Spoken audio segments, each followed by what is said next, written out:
అన్న good morning. ఈ రోజైతే ఎర్లీ మార్నింగ్ మనమైతే 5:30కి అయితే మార్కెట్కి అయితే వెళ్ళిపోయాం. సంతోష్ నగర్లో ఉన్న మాదనపేట మార్కెట్కి అయితే వెళ్ళామన్నా. అక్కడైతే వీడియో తీయడానికి అయితే పాసిబుల్ అయితే పడింది, కానీ షార్ట్కి అయితే వీడియో అయితే తీయలేకపోయానన్నా. నేను మొత్తం అయితే సరుకు అయితే కొన్నాను. పుదీనా అయితే 150 120 రూపాయలు పుదీనా అయితే కొన్నాను. ఈరోజైతే 30 రూపాయలు అయితే తక్కువ అయితే చేశానన్నా. పోదా అని అయితే మనమైతే రెగ్యులర్గా అయితే కొత్తిమీర అయితే వేసుకున్నామన్నా. 200 రూపాయలకి అయితే దొరికిందన్న. ఈరోజు పొద్దుగాల పోయాం కాబట్టి అప్పటికే సరుకు అయితే తక్కువ వచ్చిందని అయితే మొత్తం అయితే అమ్మేసుకున్నారన్న అన్న వాళ్ళు అయితే.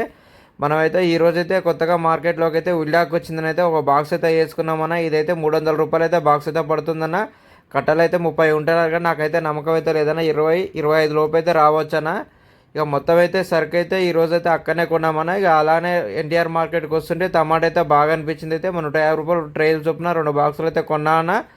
మొత్తం సరుకు అయితే తీసుకొని అయితే మనం బండ్లగుళ్ళు అయితే బండి అయితే పెట్టేశామన్నా. నీట్గా అయితే ఈ విధంగా అయితే సర్దుకున్నామన్నా. మన వీడియో నచ్చితే లైక్ చేయండి, షేర్ చేయండి. కొత్త వాళ్ళు ఎవరైనా చూస్తుంటే తప్పకుండా అయితే సబ్స్క్రైబ్ అయితే చేయన్నా. నేనైతే సరుకు ఎంత కొన్నాను ఎంత కమ్మినది ఫుల్ వీడియో అయితే రేపు తప్పకుండా అప్లోడ్ పెడతాను. ఉంటానా మరి.